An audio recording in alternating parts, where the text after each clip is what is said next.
What's up? I know I haven't said that for a while. If you ever talked to my best friend, you would hear about how many times I used to say, "What's up?" So that was my jam.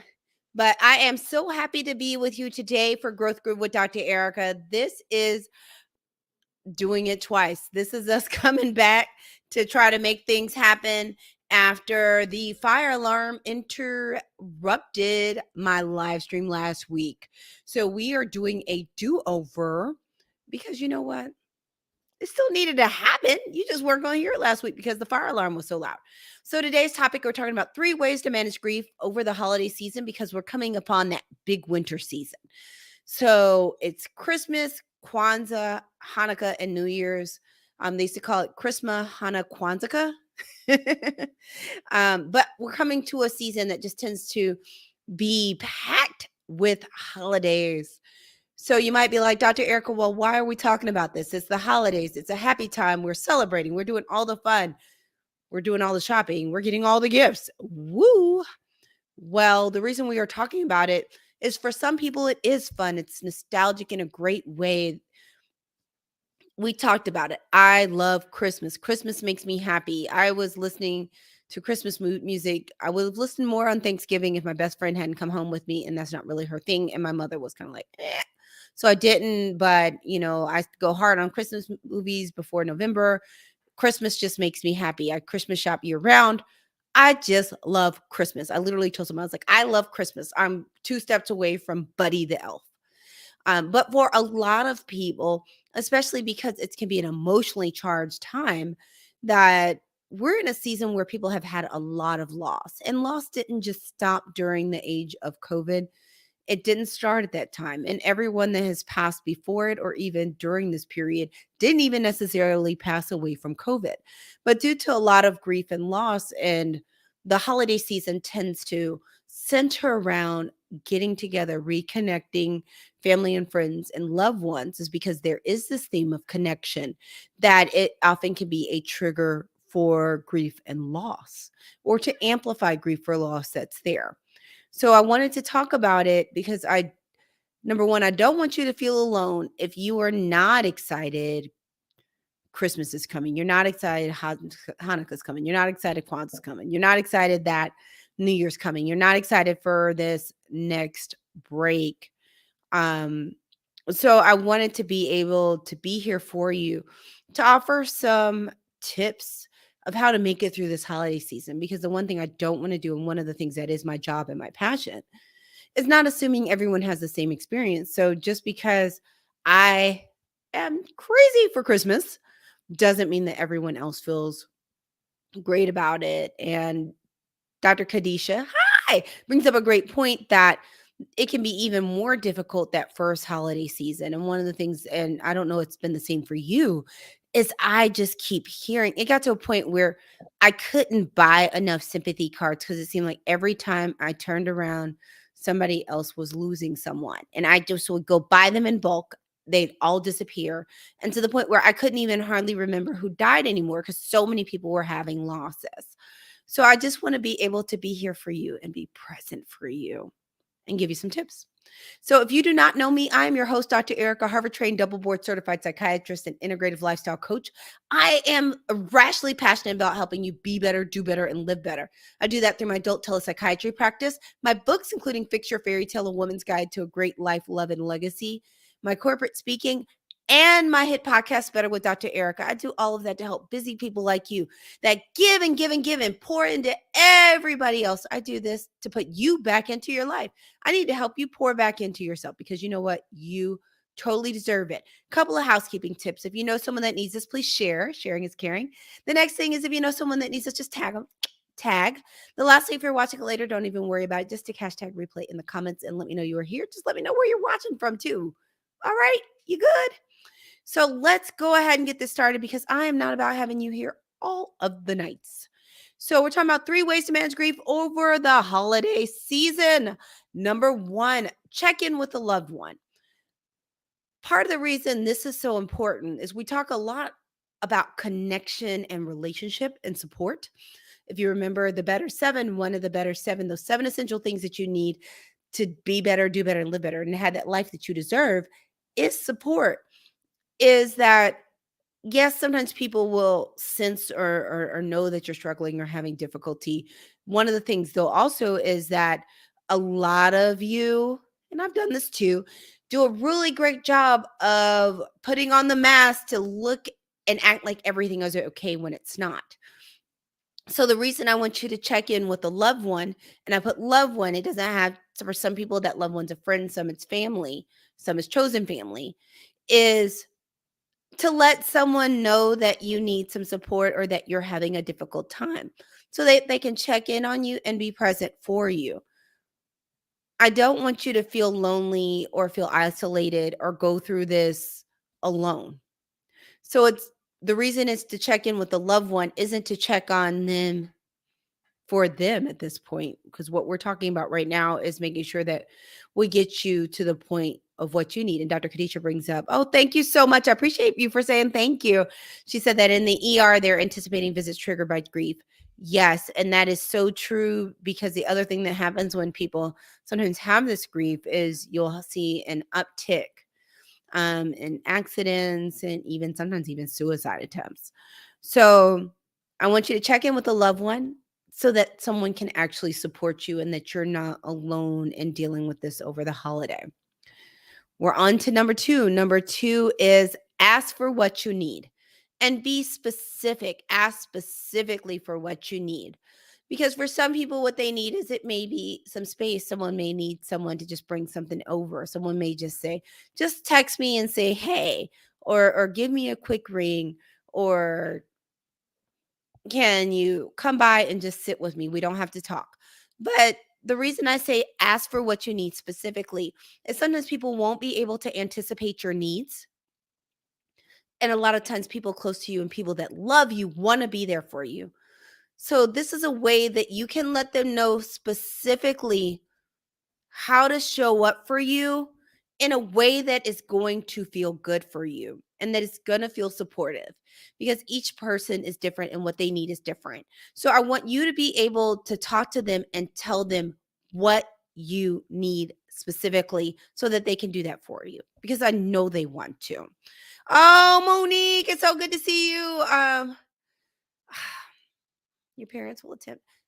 I mean, number one, it's great to still have parents that are living. I know so many people that don't. I'm blessed that both of my parents are still living, but it's always great to hear from you. It's been way too long since I've talked or seen you. Way too long. So, number two is ask for what you need. Let's go ahead and get to number three. You ready? Number three is set boundaries with your time. The reason I want to say that is if you're dealing with grief and loss, you may feel like you have a finite amount of just energy in general and emotional energy. So if you're dealing with grief and you're feeling a bit overwhelmed, you're going to want to set some boundaries with your time, because it's not going to feel great to be running around constantly, having to be a million places, doing a million things. And it's okay if you say no or you're not up to something, because one of the things you all know, I feel like this year is shifting a little bit because people are coming back to the space of gathering again, where there was less gathering and less events earlier in the pandemic. So people just weren't doing that. So some of this running around and boundaries, it was still important, but it's going to feel a little bit different now.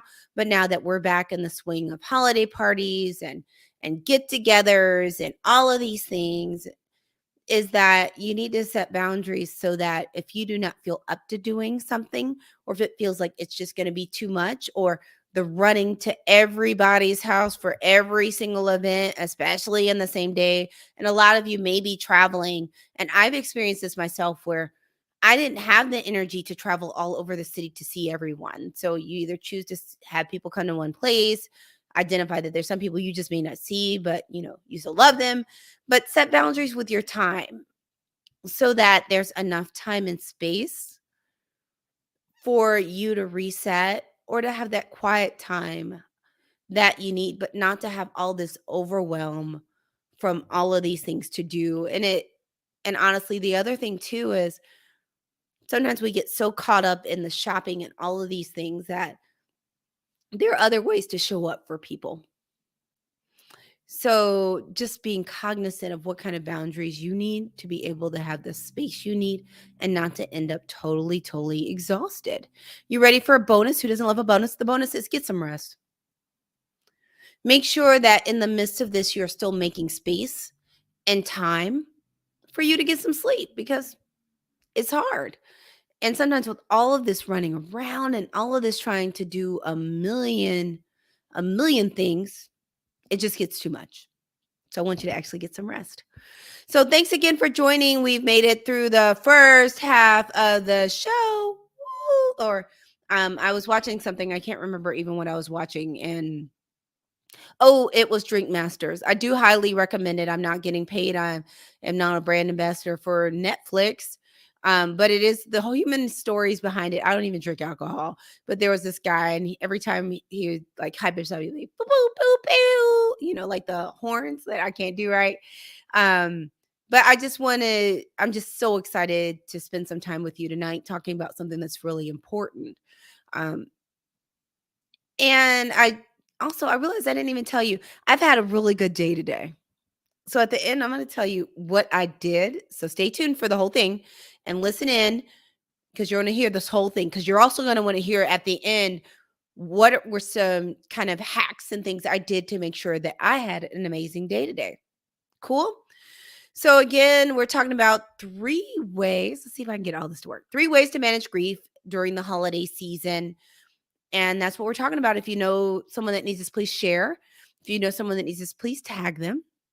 Just hit tag. And the last thing is feel free to put hashtag replay in the comments. Cool? Bet? This bump, we are meeting together. We're going to do a quick review and then I'm going to get you out of here. We're talking about those 3 ways to manage grief over the holiday summer season because we are not in summer. Number 1 is check in with a loved one. You are not checking in with a loved one to pour energy out. You're checking in with the loved one so that they can be present for you because you know what? If you don't tell people that you need some help or need someone to be there for you, they may not know what you need. So I want you to check in and let someone know that you are having a difficult time or you need some additional support. Or even if something as simple, if you just need someone to pray for you, but just let at least one person that you care about know that you're going through a tough time so that they can be present for you. Give them the chance to show up for you like they want to. Number 2 is ask specifically for what you need. That way, the people that care about you can show up in a way that's going to feel good and is going to actually feel helpful and supportive. Sometimes we just are sitting out there waiting and hoping someone will just figure it out. Make it easy. Make it easy for people to stand up for you, to support you and be there for you. Tell them exactly what you need. Number 3 is please set boundaries with your time. This is a busy season. Lots of things are going on. People feel like COVID is over, even though I talk to people all the time. I swear over the last week and a half, 75% of the people I saw either just had the flu, just had RSV, or had COVID. And so there are all kinds of things out there. Um, Even though we are all getting together and the tide has shifted, but make sure that you set some boundaries on your time so that you're not getting so overwhelmed because of all the running around or places you have to be. And sometimes it takes a certain amount of emotional energy to be around a lot of people. So it may be a situation where you don't have the energy to go to everything, or even if you go, that you need to have a time limit of this is how much you can take before it just feels emotionally exhausting. Because the goal is we don't want you to do things that are going to exhaust you. We're trying to replenish, but one of the big things with this situation is we're just trying to kind of at least keep you even. Okay, deal. The bonus is just get some rest. Make sure you have time to get some sleep because you're going to feel emotionally better and have more emotional space if you're actually rested. Symptoms of insomnia without any mental health conditions can include dysphoria or sadness, irritability, even some anxiety, poor concentration, and fatigue. None of those feel good. I don't want any of those for you. So thank you so much for showing up. For me, I feel all of the love. I just really love showing up for you on Tuesdays at 7 p.m. for Growth Groove with Dr. Erica. So you know you can find me always Tuesdays here. If you feel like you're overwhelmed or just having some difficulties or need some additional support or just aren't feeling like yourself, feel free to reach out to askdrgoodwin.com, which is scrolling below, askdrgoodwin.com. That's where you can find my adult telepsychiatry practice.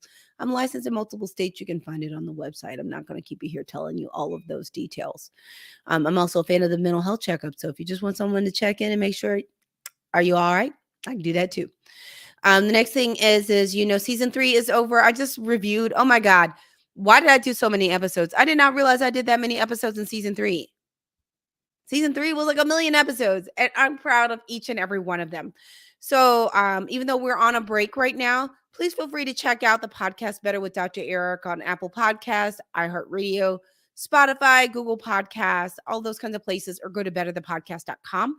Catch some of those old episodes and also follow and subscribe. That allows you to get links or to get notifications of new episodes. And I will be dropping bonuses in this break before we release season 4. So you're not going to want to miss any of those because I'm so excited and so proud and so happy to be here for you. And well, thanks, Dr. Otis. Feel all the love. We need to catch up. I haven't talked to you in so long. And thank you so much, Monique. So we talked about you can catch me on the podcast. You can catch me here on Tuesdays. I'll be broadcasting still on Tuesdays up until the holiday. And I'm just so excited to be able to be here for you and give you some tips to help you feel better because I'm Dr. Erica, your Harvard trained double board certified psychiatrist and tongue-tied psychiatrist and integrative lifestyle coach. I am here and irrationally passionate about helping you be better, do better, and live better. I do that through my adult telepsychiatry, my books, my speaking, and my podcast, Better with Dr. Eric. I do all of this to help busy people like you that show up for work, you show up for your friends, you show up for your family, you show up for everybody. And a lot of times you do not show up for yourself. So I'm here to help put you back in your life because you know what? You deserve it. So until next time, I will see you on the other side. I will see you next week, Tuesday at 7 p.m. for another episode of Growth Groove. Bye.